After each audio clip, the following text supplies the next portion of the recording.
From Philharmonic Hall in Lincoln Center, home of the world's greatest musical events, another program of New York Philharmonic Young People's Concerts under the musical direction of Leonard Bernstein.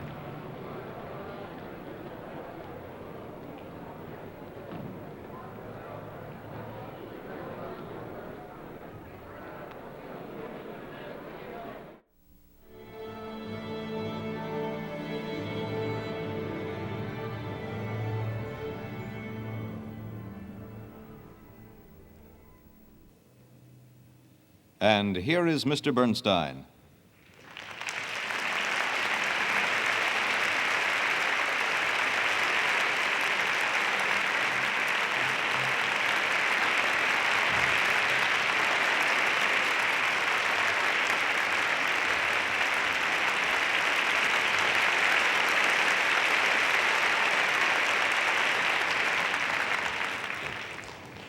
My dear young friends, this program is going to be a little different because we're going to be playing around in outer space. And I mean playing, not only in the sense of playing notes on musical instruments, but also in the sense of entertainment, playing for the sheer fun of it, enjoyment of it. Now these days, when we think of outer space music, the first thing that pops into our heads is that well-known fanfare from 2001.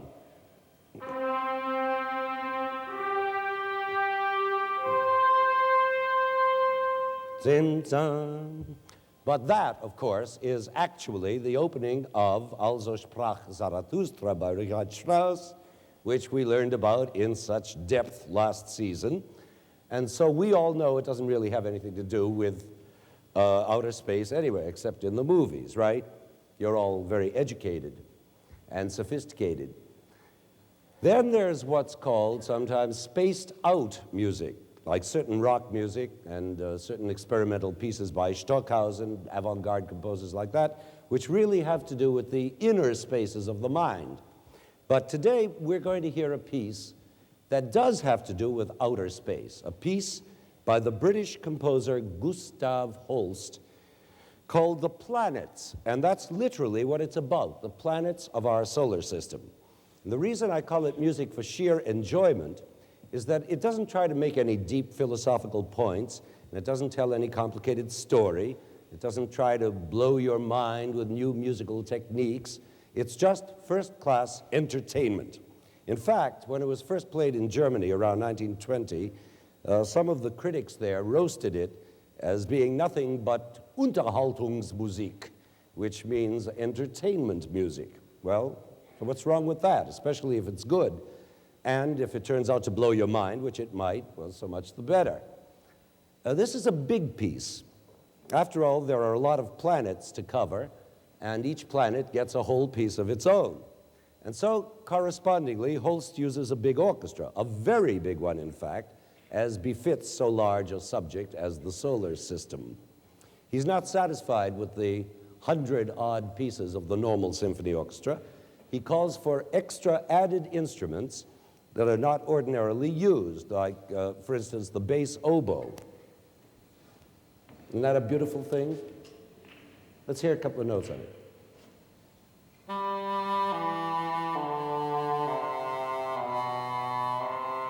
Terrific. And then he asks for a tenor tuba.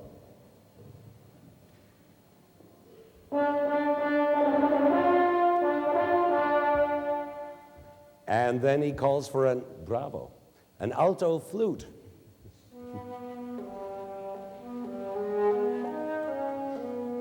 Isn't that a beauty? And also the mightiest of all instruments, the organ.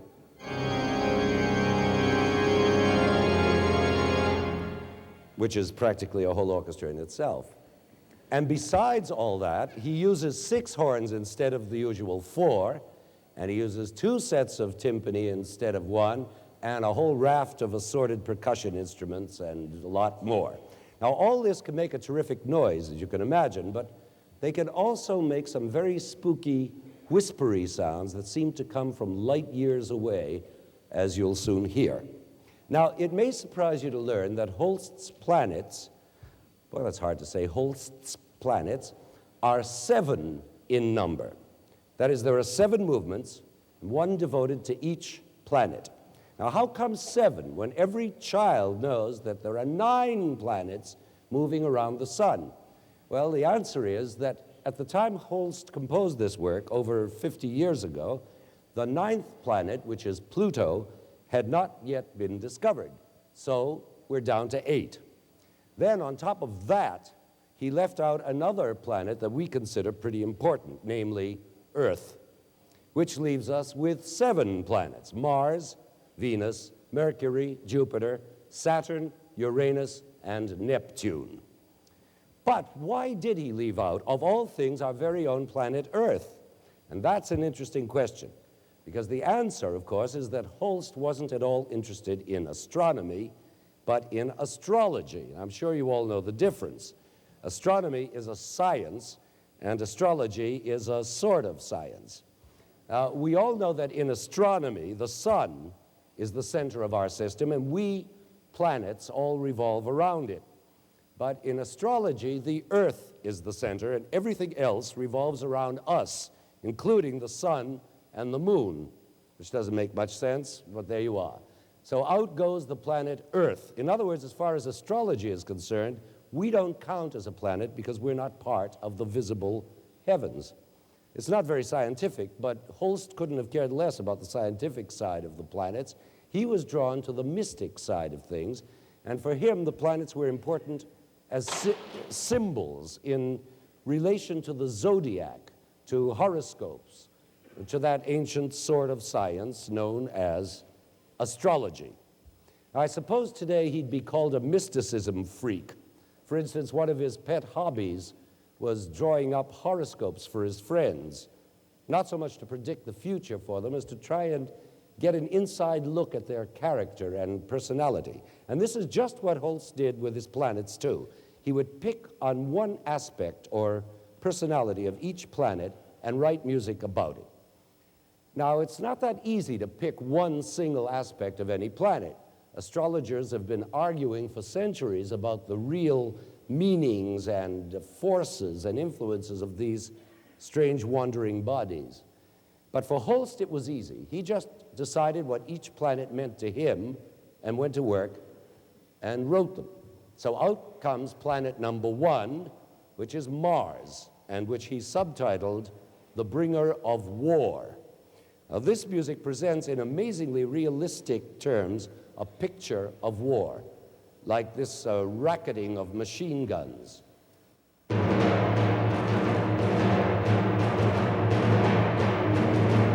And then there's the grinding of monstrous tanks.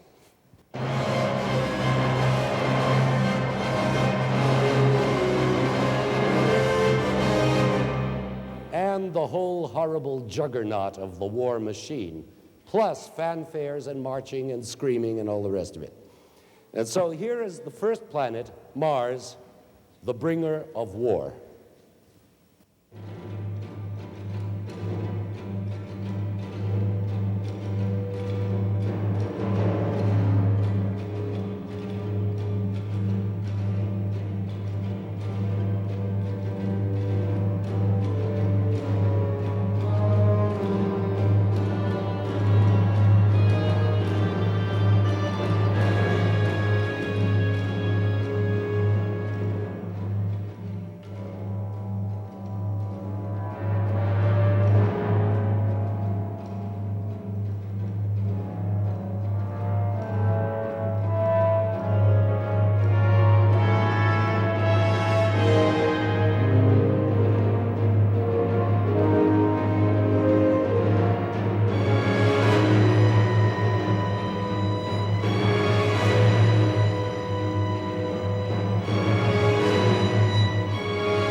How's that for openers?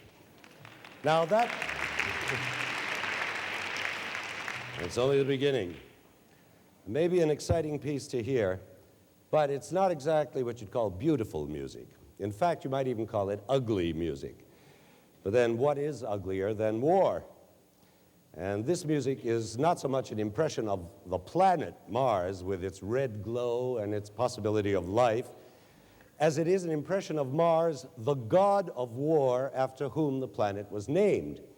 It's an inhuman piece, utterly mechanical, brutal, and relentless, just like war itself.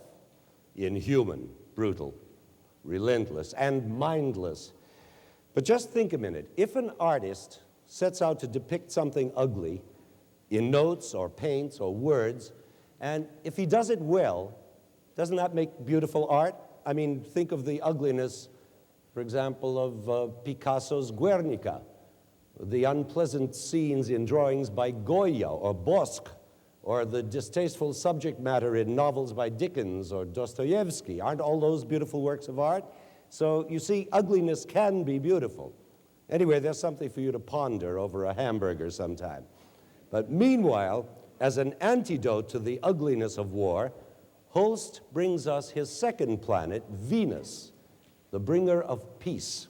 Now that's sort of a surprise because we usually think of Venus as the goddess of love. But astrologers have made her a symbol of peace by their own special brand of logic. Love equals harmony, harmony equals peace, therefore love equals peace. Simple. So here now is Venus, a very different story from Mars. This is music of great humanity, of the individual human being shown through the use of solo instruments. It's music of rich harmony and gentle movement, in short, of peace.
We're going to play the next two planets together without interruption because they're short and they somehow belong together. The first one is Mercury, described by Holst as the winged messenger, which is, of course, the Roman god Mercury, and that's what he was. Swift as lightning, small, and quick. And so is the music. Actually, the planet Mercury is the smallest of all of them, and being the closest to the sun, it has the shortest orbit. So naturally, it has the shortest musical run as well. But that's astronomy again, which wasn't the name of Holst's game. What he cared about was that astrologers have always described Mercury as a quick, tricky type, double-dealing. Now you see him, now you don't. And Holst makes this point by writing double-dealing music, so to speak. For instance, by writing in two different keys at once. Like here's one harp playing in the key of B flat major. And immediately the other harp comes in E major. Two completely different keys. And then the whole orchestra does the same thing, follows suit by alternating these two keys. And to make this two-faced point even stronger, Holst writes in two different rhythms at once. Here's a clarinet playing in 6/8 time. And against that, the bassoons are playing in 3/4 time. And together, they sound like this. You hear the two rhythms together? And you see what I mean by double dealing. Now, Mercury is a very elusive little creature. Oh yes, one other little trick. Since Mercury is the messenger of the gods, and astrologically in charge of messages and communications, Holst tells us this by inventing a little telegraphic passage in what seems to be Morse code.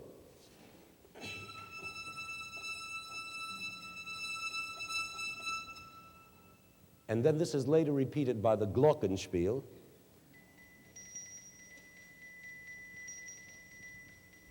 And even later by the timpani.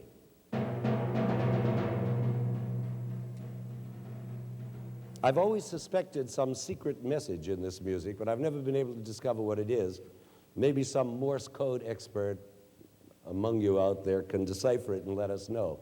Anyway, that's Mercury. And his companion is his exact opposite, Jupiter, the hugest planet of all, the master, the chief god. Holst calls him Jupiter, the bringer of jollity. Now that seems a very small attribute to assign to so great a planet as Jupiter. The astrologers say that Jupiter brings power, wealth, high position, fatherhood, ownership, everything big. He also brings jollity, I suppose because the Romans also called their chief god Jove, this other name of Jove, from which we get our word jovial. And to Holst, that was the most important thing of all, joviality or jollity, and in the most British manner, the ho-ho jollity of Santa Claus and of John Bull, of roast beef and Yorkshire pudding. This is the most famous of all Holst's planets and contains a lot of jovial tunes you'll recognize from TV commercials and movie music and stuff like that. So now here they are together, these total opposites, little Mercury and big Jupiter, the messenger and the master, the lackey and the lord, the naughty little boy and Big Daddy.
Well, that leaves us with 3 remaining planets, and not enough time to play them all.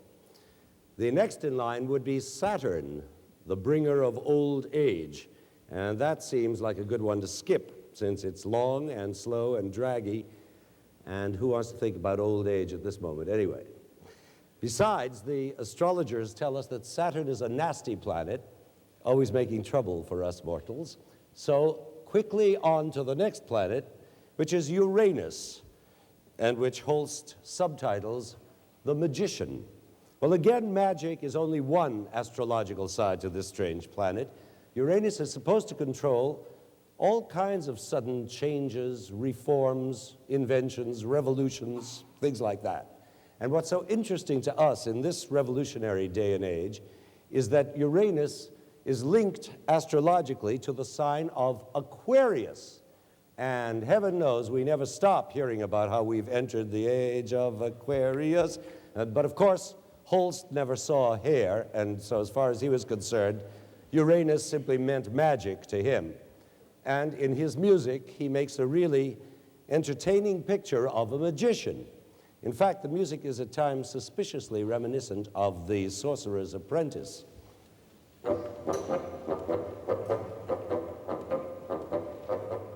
See what I mean? But that's not all there is to it by any means. This magician struts about, pulling off one surprise after another, one trick after another, and finally breaks into a grandiose, swaggering march.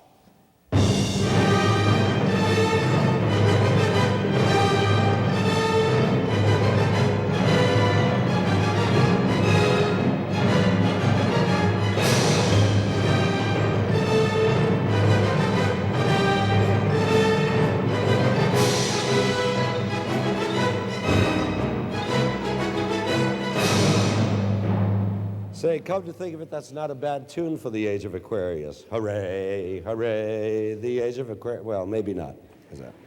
Maybe the other one's better. Anyway, the magician has one final trick up his sleeve where the music abruptly goes soft and way out at the end, and we suddenly are in outer space. I'm sure you'll know it when we come to it. Here's Uranus, the magician.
And now we have a surprise for you, and for Holst too, if he's listening somewhere out there in the universe.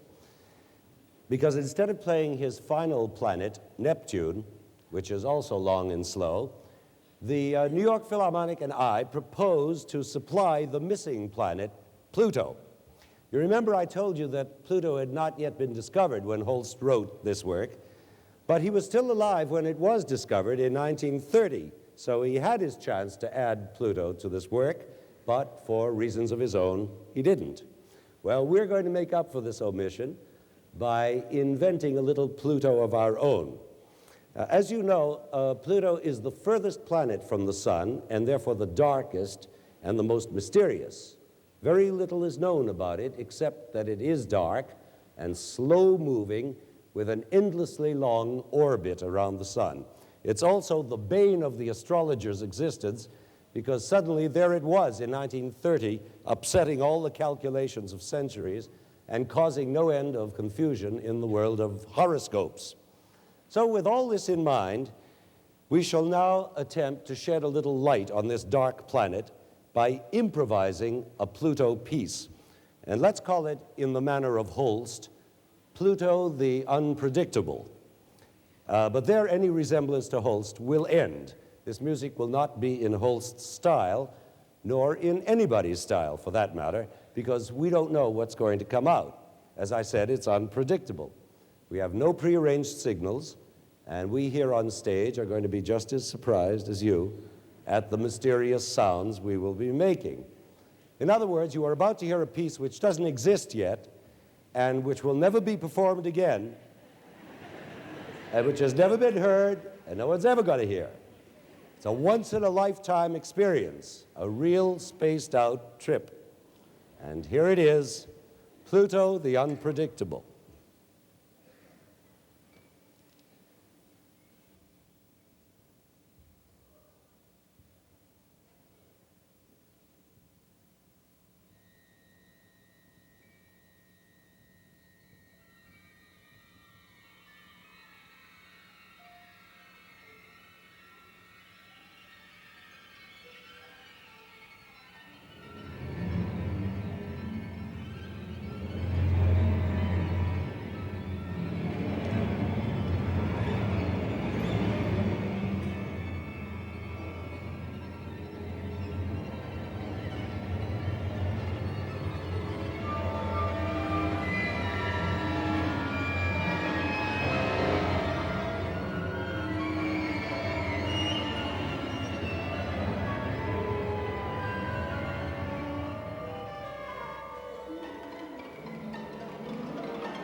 From Philharmonic Hall in Lincoln Center, another program in the 15th season of the New York Philharmonic Young People's Concerts, under the musical direction of Leonard Bernstein, has presented The Planets by Gustav Holst.